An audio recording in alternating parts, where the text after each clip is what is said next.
We begin tonight with the Tuscaloosa County Schools. Now, last month, the school board approved to move the county schools from a 4-block to an 8-period school day. The board approved 6-1 to make those changes permanent, which are recommended by an internal committee. But parents and students are speaking out against those changes. WVUA's Travis Leader is in studio now and has more in tonight's top story. Thanks, Tamika. The county school board members faced an onslaught of parent and student criticism over the recent class period changes tonight. But board members and interim superintendent Dan Butler are standing firm with the strategy they hope will lead to higher graduation rates. It just does not give the teachers enough time adequately to teach the subject matter that they have to teach. Many parents took to the podium to address class time and other concerns with the county schools change to an 8-period school day. Students also showed their disapproval. One pair of students brought a petition with 1,500 of their peers' signatures. They say this change will negatively affect those with after-school activities and advanced placement classes. I take AP classes, and I do not see a way that I will be able to pass my AP test with 45 minutes of instruction each day. Interim Superintendent Dan Butler says he understands the AP students' concerns, and there is a need to keep the class length for those subjects the same. AP is going to require more than a 45-minute period, so therefore for the AP students and AP class it will be necessary to pair periods. One reason some board members voted for this change is because of poor graduation rates at schools like Holt High. They want to see at-risk students stay in core classes like math and reading all year long. We're not pleased with our graduation rate, so this very well on the part of the board, some board members do believe this will help improve things. But some say the board should only approach the schools that need help the most.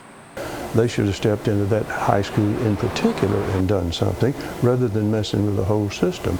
It makes no sense to treat one school the same as the other if one is successful and the other is not. I spoke with another Hillcrest High School student earlier in the week, and she was concerned the 8-period day would prevent her from graduating a semester early. Superintendent Butler confirmed this policy change would force her to take 4 full years of high school. Butler also says he is not expecting the school board to revisit this policy change in future meetings. Other important news in the county tonight, the school system is still searching for interim Superintendent Butler's replacement, and the board is setting a new timeline for their permanent superintendent search. They will advertise and post a position vacancy on February 11th. By March 26th, their search firm, the Alabama Association of School Boards, will have selected finalists for the position. The board will conduct interviews with the finalists they choose to interview the week of April 8th. Finally, the board hopes to announce a new superintendent by April 25th. The new permanent superintendent will take over beginning July. The Tuscaloosa County School Board swore in a new member at tonight's meeting as well. Gary Mims is the only new member of the board after this year's election. Mims defeated incumbent John Hinton in the Republican primary earlier this year and was unopposed in the general election. Mims says he hopes to set a time in January to have a work session with the board on its strategic plan.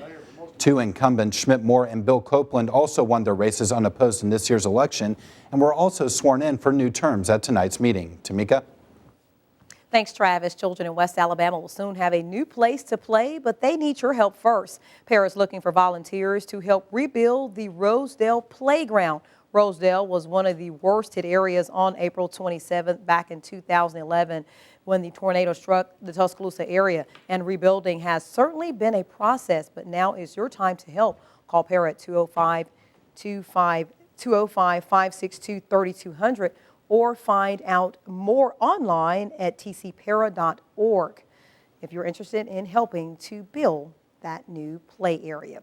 West Alabama dog owners will soon have a public place to play with their furry friends. PARA has approved the building of a new dog area at Sokol Park. This evening, the group known as T-Town Unleashed held a meeting with the public to gather new ideas for the space. They also collected donations and pledges. What makes this park different from others are the fenced-in areas where you can have your pet roam free. Tina Miller with T-Town Unleashed says the new play area will be well received in West Alabama. Well, there are so many dog lovers in Tuscaloosa County. You know, a lot of the university students own pets, And we have so many animal welfare organizations here in town that it's really an overdue thing that we have a dog park here. The new park will be a 2.5-acre area. It will be included for both small and large dogs. No official date for the grand opening has been set. You can find out more information on Facebook by searching T-Town Unleashed. Well, turning now to the weather, let's get a first check on Alabama's home team forecast with Chief Meteorologist Richard Scott. Richard, I tell you, it's another chilly day out there today. Yeah, cool out there this afternoon, Tamika. Really cold tonight on this Thursday night. 45 Tuscaloosa and Birmingham. Many of us going to drop down to those mid to lower 30s, so could have a little frost out there early tomorrow morning. Much of the area under that frost advisory through tomorrow morning. Cloud cover starting to move out. Had a little batch of clouds move in this evening. That'll be out of here pretty quick though tonight. And tomorrow morning, 35 degrees at bus stop forecast. A cold start to the day. Again, some frost going to be possible. Much of our coverage area under that frost advisory to the north of Tuscaloosa. We have a freeze warning tonight. We'll talk about the overnight lows plus your weekend forecast. Weather straight ahead. Stay with us. Thanks, Richard. Tonight, the fourth and final installment of the Twilight series of movies hit comp theaters in Tuscaloosa. The turnout was huge, with many waiting over 4 hours to be the first to see the film. WVUA's Tommy Townsend takes us there.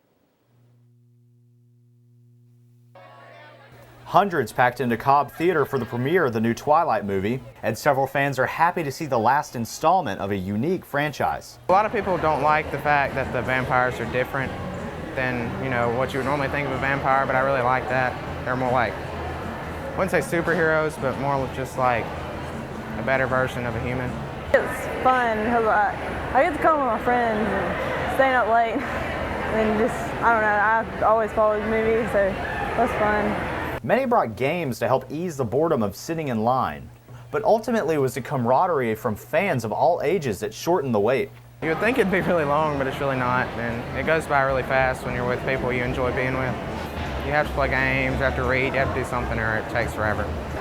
We range in the 50s all the way down to the late teens, so it's a lot of fun. But a few were just a little apprehensive of the release. Because I've heard rumors that the end of this movie is not exactly like it's written in the book. And many of the fans weren't afraid to show their allegiance to their favorite character. In the movies, Edward and Jacob are always against each other, and I'm Team Edward, and I'm Team Jacob. In Tuscaloosa, Tommy Townsend, WVUA News. Now, if you want to experience the last installment of the Twilight series tonight, there is still time. The next showing of Twilight Breaking Dawn Part 2 starts at 11 o'clock. But before Twilight's last installment hit the big screens in Tuscaloosa, an old classic took to the silver screen. Today is the 50th anniversary of To Kill a Mockingbird, and to honor that, Turner Classic Movies held 8 special screenings in Alabama, including Tuscaloosa's Cobb Hollywood 16th Theater. The movie was based on Harper Lee's novel by the same name. Lee is a native of Monroeville. She won the Pulitzer Prize for Fiction in 1960. The film won 3 Academy Awards, including Best Actor for Gregory Peck. When WVUA News